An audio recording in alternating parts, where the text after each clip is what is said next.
Olá meus amigos, um grande abraço, Sandro Ribeiro falando, você que participou de nossas aulas 1, 2 e 3 do curso Negócio de Sucesso com a Criação Caipira, nosso curso gratuito.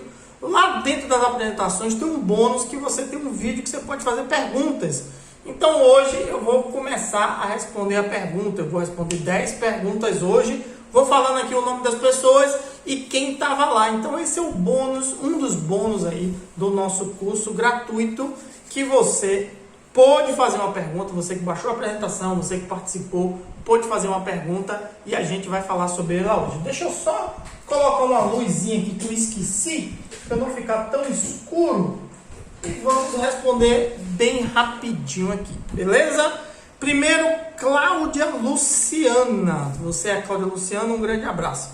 Vermífugo natural pode ser dado a qualquer idade das aves? Então vamos lá, quando fala vermífugo natural, ela está falando lá das aulas folha de bananeira, mamão verde, folha de mamão, os fiapos da abóbora, semente de abóbora, tem algumas opções. Se pode dar em qualquer idade, eu gosto de evitar que a fase inicial a gente dê qualquer coisa diferente do que seja ração. Então, depois que sai da fase inicial, você pode introduzir outros tipos de alimentos, alimentos complementares. Mas fase inicial, eu gosto de só ração. Vai prejudicar a nutrição? Se comer demais, vai. E como o animal está no local confinado na fase inicial, possa ser que ele coma demais esse tipo de coisa e atrapalhe a nutrição. Ele estando com uma boa nutrição, dificilmente ele pega verme. Ok? Então é muito melhor você focar na nutrição da fase inicial do que tentar dar algum outro tipo de remédio. Então, fase de crescimento em diante, pode dar sem nenhum problema. Digo no caso de erva de Santa Maria, não conheço essa, é mais conhecida como mastruz. Mastruz está muito mais ligado aí ao aumento de imunização também. Não é especificamente um vermífugo, mas pode ser usado também depois da fase inicial. E alface dá diarreia nas aves? Alface é um tipo, tudo é o que pergunta da Cláudia, hein? A alface é um tipo de vegetação, muito líquido. Como é que eu posso dizer? Ela tem muita água, certo? Tem muita água. Então, quando o animal come demais, ele pode causar uma disenteria, né? Assim como a gente também, uma disenteria. O animal tem um pouco de dificuldade de digerir aquela folha também, então possa ser que aconteça. Só que a alface que a gente chama de alface americana, porque tem vários tipos de alface, né? Alface manteiga, alface não sei o que, mas existe a alface americana, que ela tem uma enzimazinha que faz mal à galinha. Então ela especificamente não pode. As outras podem sem problema, mas mesmo a americana, em uma quantidade pouquinha. Eu tive um almoço aqui em casa, sobrou um pouco de alface, sem problema. Eu dou alface regularmente, aí já pode ser um problema, certo? Então toma cuidado com isso. Um abraço aí, Cláudia Luciana. Kleber Costa. Eu crio um índio combatente só pela beleza das aves e tenho dificuldade em vender. Só vendo para pessoas que não vão utilizar para combate. A despesa é grande. E outros recursos eu poderia usar para ter lucro? Kleber Costa, um grande abraço, Kleber Costa. Quem cria ave ornamental, que no caso por Kleber Costa aqui é o mesmo índio combatente. Tem muita gente que cria índio combatente para o combate, né? Para as disputas, para o esporte, como algumas pessoas chamam. Quem cria índio combatente para isso, normalmente aposta em jogos e etc. Acaba tendo uma renda desse jeito. E normalmente o cara tem uma graninha reserva para fazer isso. Ou ele realmente tem uma grana para fazer isso, ou ele tem um emprego, tem alguma coisa. Ele não vive disso. Ele tem porque ele gosta do esporte. Assim como tem gente que joga bola, assim como tem gente que joga tênis. Cria para isso, por hobby, ok? Quando você cria um índio combatente como ornamental, e aí eu incluo também o índio gigante, incluo o Brahma, esse tipo de coisa, você precisa gerar renda com ele, precisa achar as pessoas que querem esse tipo de animal. Então, o índio combatente, você vai conseguir vender ovos galados para o Brasil inteiro, muito provavelmente para pessoas que usam como o esporte, Pessoas que usam apenas o combatente como ornamental é uma coisa que vem crescendo aos poucos agora. Então você não tem tanta gente assim.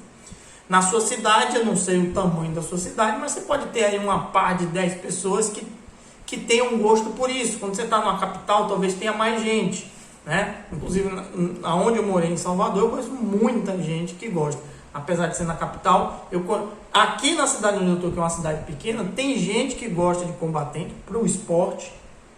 E lá em Salvador eu conheço milhares de pessoas que têm para o esporte, certo?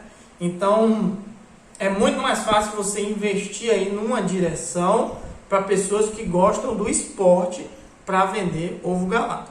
E aos poucos você pode ir divulgando as suas aves para você poder vender pintinho. Outra coisa interessante, talvez no seu local aí você conseguir vender pintinho. Você ter alguns galos e matrizes específicas para misturar com outros de capoeira ou outros híbridos e vender pintinho. O grande problema é que o índio combatente, mesmo pintinho, ele tem uma tendência muito grande para o combate, certo? Então você vai ter que procurar pessoas específicas para isso. E o grande problema da maioria das pessoas que reclamam que a ração está cara é porque não trabalha comercialmente e está igual a você, meu amigo Kleber. Muito provavelmente com muita ave, criou porque gosta, só que chega um momento que não dá certo. É igual você criar cachorro. Eu, por exemplo, hoje estou com 6 cachorros em casa. A ração está aumentando o preço. Vai ter um momento que eu vou ter que vender, dar para alguém, fazer alguma coisa.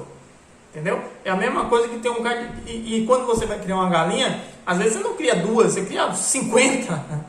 Né? E tudo que acha bonitinho, acha legal, e aí quando tem esse aumento de preço acaba pesando, ok? Então o que eu lhe indico nesse caso é vender pintinho para quem tem a mesma intenção que a sua e vender ovo galado aí sim para o Brasil inteiro para quem tem o esporte, ok? Beleza, Kleber?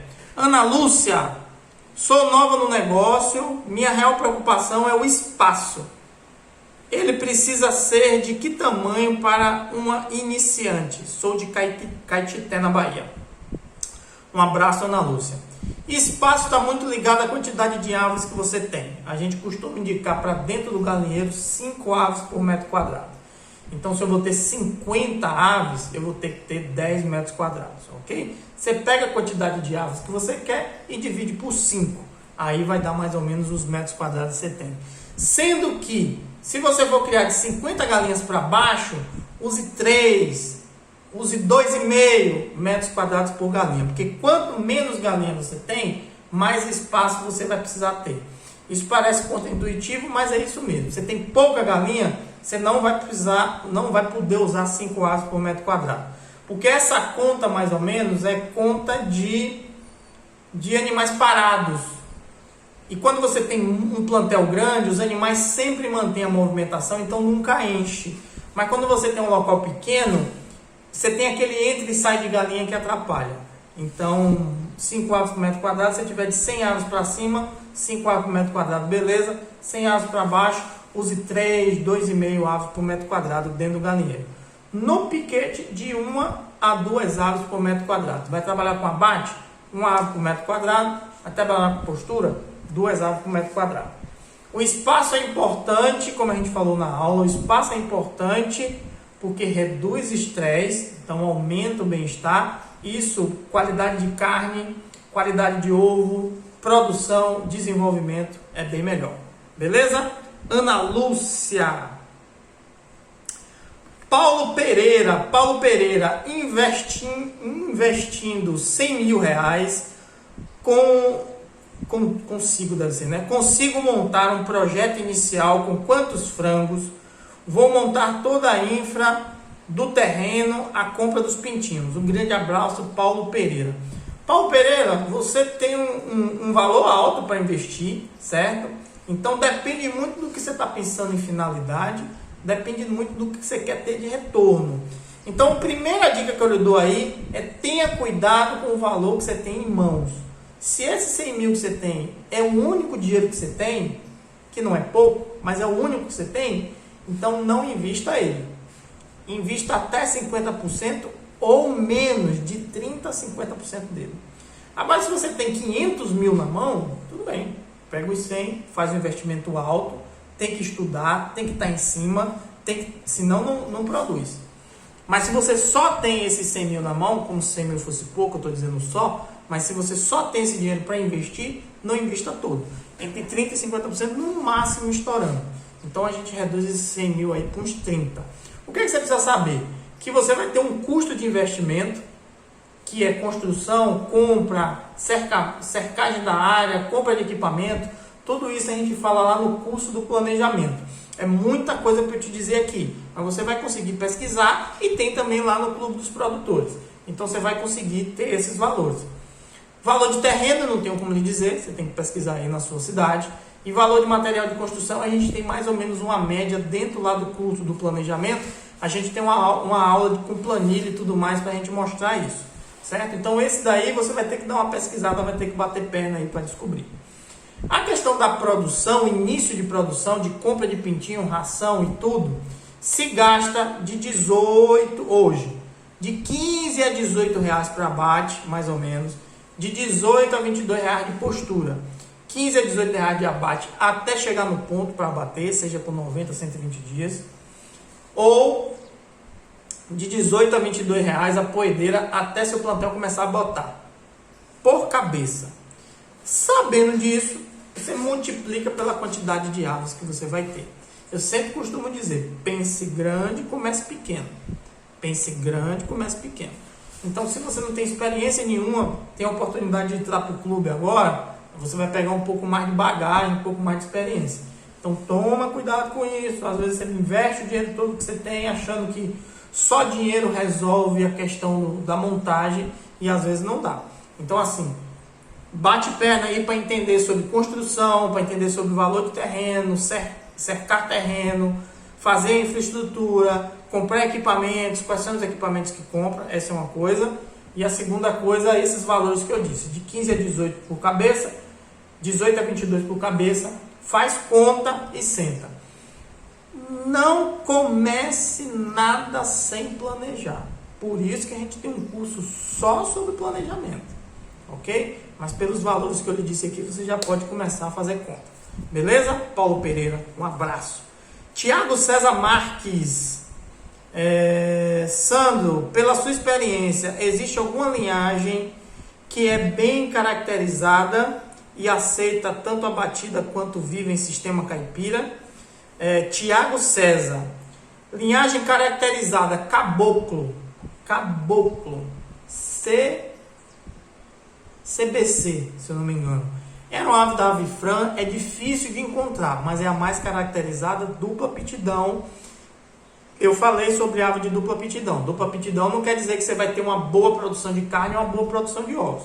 Dupla pitidão é para pessoa, são aves que a gente compra para pequeno produtor rural, que ele vai usar como consumo da casa e a venda de excedente. Então, não é uma galinha especializada em postura.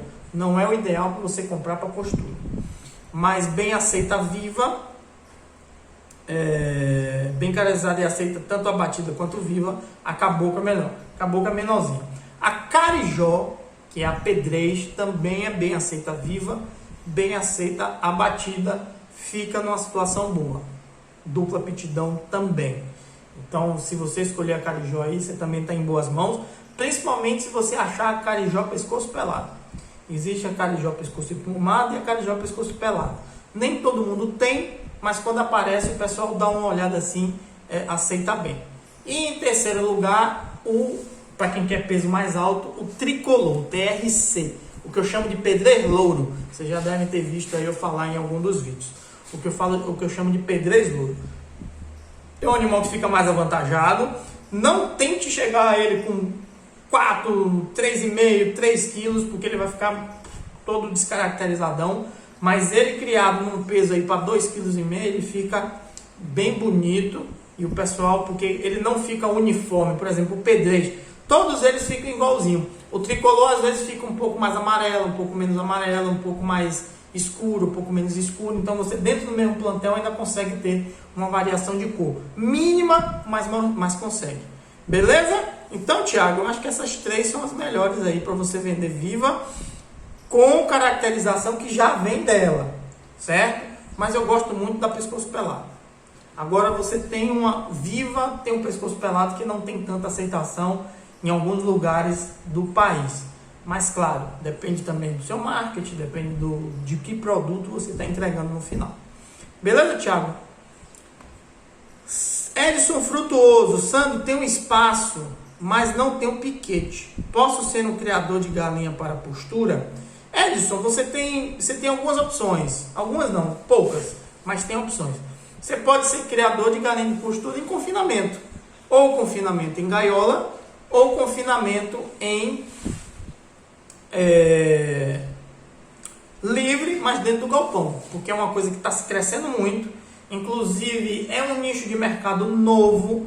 Tem muita gente que conhece o ovo de granja e pensa logo na galinha em gaiola. Quando você faz o marketing, é ovo de galinha poedeira livres, porque está se usando muito esse marketing, é livres de gaiola, não quer dizer que é livres para o campo. Então, no marketing, eles estão usando aí uma palavra que dá uma dúvida no seu cliente, mas uma dúvida boa, certo? Então, o cara compra com a cabeça que a galinha está livre. Então, livres de gaiola. Então, é um grande mercado que está crescendo agora. Não é sistema caipira. Você, se não tem espaço para piquete, você não tem um sistema caipira. Você não consegue ter um sistema caipira. Mas, assim, de maneira nenhuma você vai enganar seu cliente. Pelo menos é o que eu não ensino, não quero que ninguém faça, etc. Tem gente que pode criar livres de gaiola dentro do galpão e colocar uma coisinha na ração para deixar a cor da gema mais escura. Você está enganando o seu cliente nesse sentido. Porque a caracterização do ovo no sistema caipira é cor de casca e cor de gema de ovo.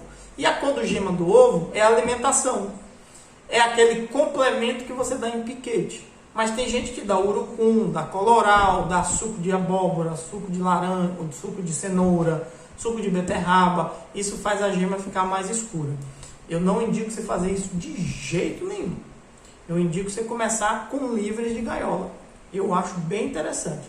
É dentro de um galpão, né? Se nessa sua área onde você tem aí não tem piquete, você consegue fazer um galpão. É dentro de um galpão e você trabalha nesse marketing. É ovo de galinhas poedeiras livres de gaiola.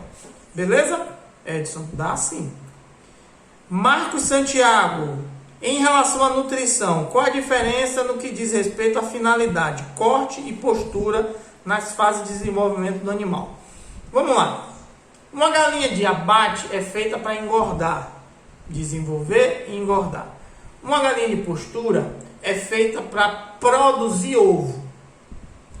Quando você tem na fase de crescimento, que é, já passei de fase inicial, então não vou falar de fase inicial.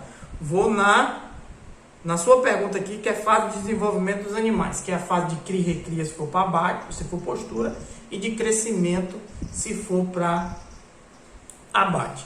Na fase de crescimento, você precisa que o animal cresça, não é engorde, você precisa que o animal cresça. Ele crescendo, ele vai ganhar espaço para engordar na fase de engorda. Então ele precisa de mais energia e ainda um pouco de proteína. Então você usa até 22% de farelo de soja, dá certo e vai embora. Na fase de cria e recria, a galinha poedeira ainda está terminando de formar órgãos e ela não pode crescer muito, ela pode só desenvolver e começar a pegar corpo. Galinha de abate, a gente faz ela crescer e depois engorda ela rápido. Galinha poedeira, você precisa ir engordando ela bem devagarzinho, sem deixar que ela passe do peso. Então você aumenta um pouco mais o nível de farelo de soja, você vai para 24%, 26%, até lá embaixo. Você vai dando pouquinho, até chegar na fase de postura. Então, você tem uma pressa um pouco maior no abate e você tem uma calma maior na postura. Inclusive, as quantidades de ração que você vai liberando é menor, de postura para de abate. Então, por isso que a gente não cria junto. Principalmente porque o animal de abate vai desenvolver mais e vai começar a bater nas menores, que são as poedeiras. Certo? Então, basicamente, primeiro, a necessidade de você fazer um animal cresça e engorde, E a outra necessidade é que você tenha um animal que vá desenvolvendo devagarzinho para produzir ovo lá na frente. Beleza? Vou até falar, se a gente voltar um pouquinho em fase inicial, os níveis de proteína de fase inicial é maior para a poedeira por causa da necessidade maior de formação do sistema reprodutor, que o de abate não precisa tanto, porque até a maturidade sexual a gente nem chega lá, a gente abate antes. E lá na fase de produção mesmo, a gente desce tudo de proteína na fase de engorda, a gente desce 18, 16, às vezes 12% de farelo de soja e 24% lá na fase de postura, porque a gema do ovo é praticamente proteína. Se você não der proteína para a galinha, ela começa a tirar dela. Se ela sente que está faltando a proteína dela, ela para de botar. Então, tem várias coisas em todas as fases aí para fazer com que isso tenha diferença em relação à finalidade, beleza? Se a pergunta tinha uma segunda intenção de fazer para criar junto, esquece, viu? Se sua intenção é ovo, esquece. Mas se sua intenção é dupla aptidão, por exemplo, para dentro de casa, aí pode criar junto sem problema nenhum, sem esperar que tenha altas produções. Beleza, Marcos? José Heraldo, Tole 4.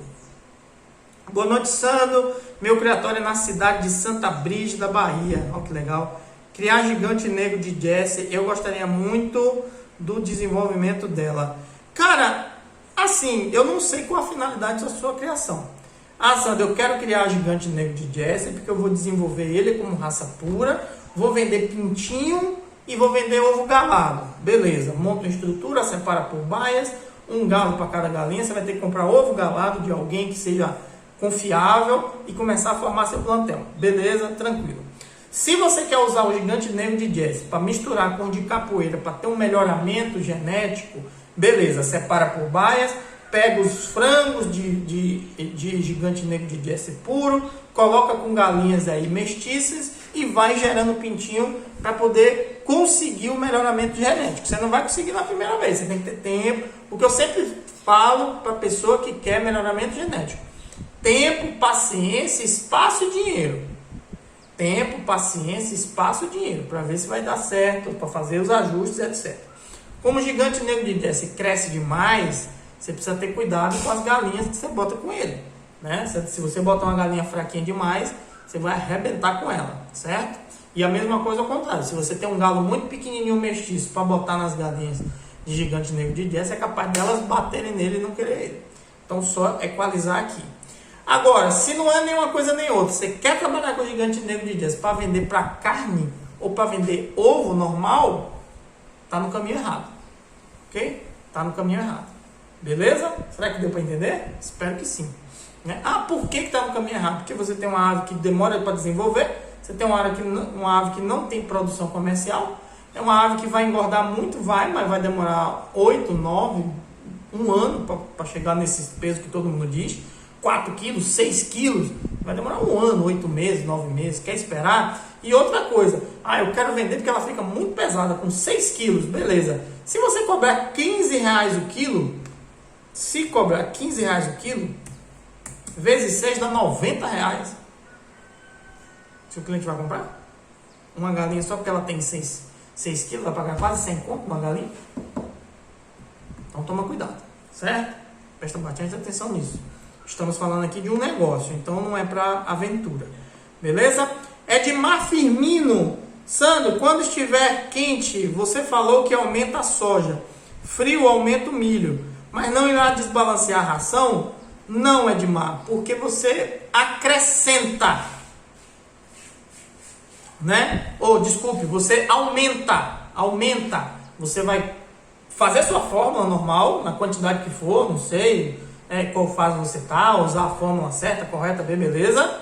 Depois que essa fórmula está pronta, você acrescenta mais 20%, até 20%, ou de milho ou de soja do total. A soja é proteína, dá uma força melhor para o animal, consegue que o metabolismo funcione de uma forma melhor e consegue fazer a troca de ar de uma maneira mais eficaz.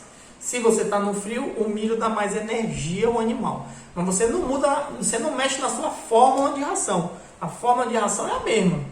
Você dá a quantidade. Ah, eu tenho que dar 1 kg de ração. Beleza. Só que no dia, 20%, você vai dar 1,2 kg. Mas 1 kg é fórmula, o outro quilo é o material puro.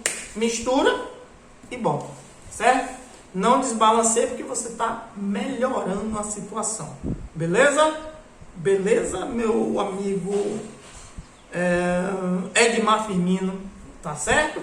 Agora sim, não deixe de conhecer. É porque às vezes as pessoas vão... Eu não sei se é o caso do Edmar, do seu caso, Edmar. Mas às vezes a pessoa vem naquela mágica pronta. Pronto, eu fiz isso e agora vai dar certo. Aí essas pessoas normalmente no futuro dizem assim: ah, eu acrescentei um milho e não deu certo aquilo que você falou. Tá bom, mas eu não sei se você teve boa fase inicial, eu não sei se você teve boa fase de cria e recria, eu não sei se você já dava uma alimentação boa, se você dava na quantidade certa. No caso de poideira, se você fazia programa de luz, se você deixou pegar doença, se não deixou pegar doença. Nada sozinho funciona. Tudo precisa ter um conjunto de coisas que quando você faz uma mudança aqui, aquele conjunto de coisas vai junto e vai ajudando. Às vezes a pessoa acha que só uma coisa que faz resolve tudo. Não, vou fazer programa de luz, então vai resolver tudo. Não é bem assim. Você não tendo a coisa atrapalha. Você tendo aquela coisa ajuda as outras coisas a fazer tudo dar certo. Espero que eu tenha entendido com essa explicação que eu dei. Beleza, Edmar? Um abraço. Marcos Antônio, minha maior preocupação é o custo de alimentação, que é muito alto. Beleza, Marcos Antônio? O custo de alimentação é alto. Para a galinha, para o boi, para o carneiro, para o porco, a sua, a minha. Tudo está alto hoje no processo de hoje. E não é por isso que as pessoas vão deixar de comer galinha. As pessoas, você inclusive, muito provavelmente pagava um preço no frango quando você ia no mercado. Pagava um preço e agora está pagando outro maior. Não está? Então, o produtor de frango, quando aumentou o preço do milho, foi o que ele fez? Ele aumentou o preço do frango dele. É o que você vai fazer no seu. Fazendo um bom planejamento, descobrindo qual é o valor que você vai poder chegar no preço de venda. Hoje, nos tempos de hoje, quem é empresário sabe que nem tudo ele vai poder cobrar 100% em cima de ganho, de lucro. Alimentação, animais, normalmente a gente cobra 100%. Eu gastei 10, cobro 20. Gastei 100, cobro 200. Normalmente é assim, mas não estamos em tempos normais. Quem vende caneta, que tem um custo da caneta de R$1 e vendia por R$2, hoje muito provavelmente ele tem um custo aí de R$1,50 e está vendendo por R$2,20. Ele não está vendendo por 3. Por quê? Porque os tempos estão difíceis. Então, é saber planejar, saber levantar os custos, saber formar preço de venda, né? Saber formar preço de venda, que preço de venda não é só custo, não é só lucro, precisa entender mercado. Inclusive a gente ensina tudo isso lá no curso do planejamento, dentro do clube dos produtores. A gente ensina isso para poder as coisas não darem errado. Qualquer negócio que você for começar hoje, galinha, ou criação de animais, ou vender prego, ou qualquer coisa hoje, os custos estão mais caros. Agora, como o nosso amigo lá da primeira pergunta, que ele cria animal porque ele gosta, porque ele acha bonito, em um tempo ele tinha 5, agora ele tem 50, para ele é dificílimo, porque ele não gera renda com os animais dele. Acredito muito que as pessoas que hoje trabalham com ovo galado está cada vez mais difícil. Porque para você conseguir fazer uma bandeja de ovo galado não é fácil. Você não tem um galo com 5 galinhas. Você precisa estar sempre 10 galos, 50 galinhas, né? 20 galos, 100 galinhas, né? E tirando aqueles que não prestam e colocando aqueles que prestam e fazendo isso. E para ele sustentar todo esse plantel para conseguir uma bandeja de qualidade para você, existe um custo por trás e para ele vai estar difícil. A não ser daqueles que não ligam para banana nenhuma, né? Só quer vender o ovo, sabe lá Deus o que é que vai acontecer aí, você que se lasca. Nunca mais você vai ouvir falar da pessoa. Quer dizer, nunca mais a pessoa vai ouvir falar de você. Vai lhe vender e depois vai sumir. Quem não tem responsabilidade é assim. Mas quem tem responsabilidade vai fazer todo o planejamento direitinho e fazer para se segurar. Agora sim, não pode... Hoje, eu estou dando graças a Deus. Cada dia que passa, o negócio não é para amador.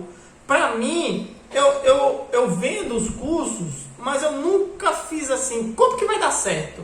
Eu sempre, quando as pessoas ficam me questionando, o curso tem isso, o curso tem aquilo, eu boto cada vez mais dificuldades para eu testar, para ver se a pessoa realmente está com vontade de ter a criação como renda ou se é um aventureiro. Porque eu não preciso, eu preciso vender 1 milhão de cursos. Não, eu não preciso. Uma pessoa que não compra, a outra ali, se não comprar hoje, compra amanhã. Acontece, eu não estou desesperado por dinheiro. Então quem está desesperado por dinheiro faz qualquer coisa. Então eu preciso que eu tenha alunos que realmente estão interessados em ter uma renda no sítio, em ter uma renda com a criação de galinha, não por aventureiro. O cara que vai ficar todo dia me perguntando, mas tem isso, mas tem aquilo, mas tem isso, não tem aquilo. Se ele pergunta sem ter o curso, imagine o quanto é que ele vai me perguntar tendo o curso. E a pessoa que compra o curso, eu sou muito exigente. Você assistiu a aula? Quando a pessoa me pergunta, e tal coisa, você assistiu a aula tal, porque depois que você assistir a aula, você tem dúvida, a gente discute aqui o dia inteiro.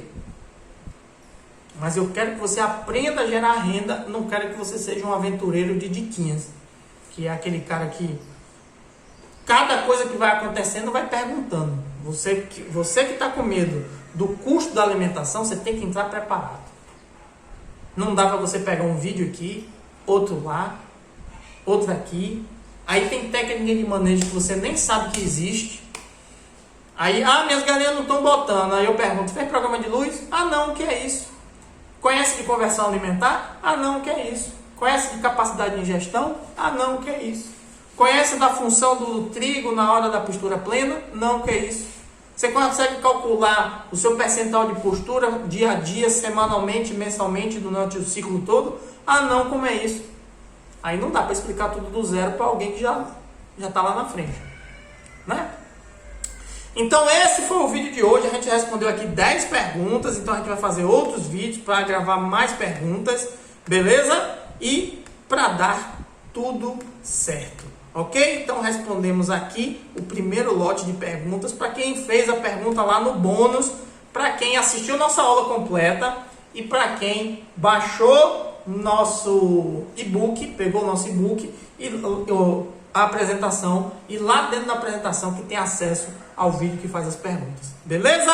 Um grande abraço e vamos continuar os vídeos aqui dessa turma 1, lembrando, né, aqui a turma 1, continuaremos fazendo os vídeos de resposta dessa turma 1, beleza? Um abraço, tchau!